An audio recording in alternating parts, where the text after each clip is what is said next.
Hey everyone, Abby here with nursing.com. This lesson, we'll talk about C-reactive protein, the normal values, as well as a time to take this lab and what would cause it to be increased or decreased. Let's get started.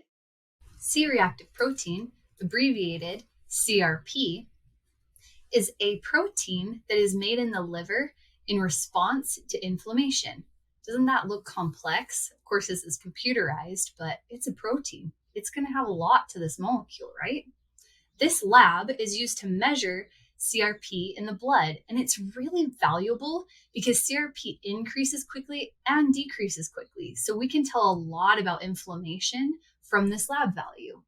Sometimes it would be clinically indicated to monitor or to evaluate and draw is when inflammation is present in times like appendicitis, pelvic inflammatory disease, Crohn's disease, and ulcerative colitis, as well as rheumatoid and lupus. It also helps to evaluate the risk of developing coronary artery disease.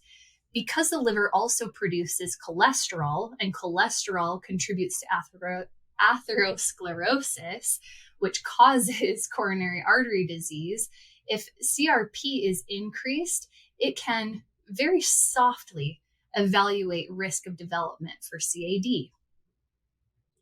Normal values are going to be below 1 milligram per liter.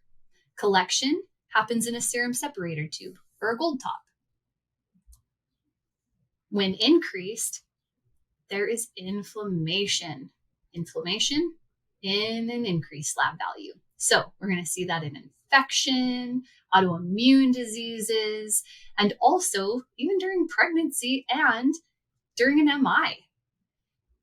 It will be decreased when the inflammation is resolving, or if medications are taken to reduce the inflammation. You know which those are, right? Of course you do. The nonsteroidal anti-inflammatory drugs, statins, and of course, steroids.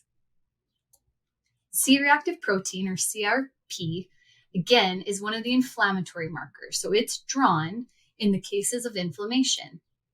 Less than 1 milligram per liter is a normal value, whereas when it's increased, that's going to be in the cases of autoimmune disease, MI, and pregnancy, any bit of inflammation. It will be decreased when the inflammation has been resolved or it's being worked on with anti-inflammatory medications. You all did great on this lesson today. Now, this wraps it up. I hope that you have a great day and go out, be your best self, and happy nursing.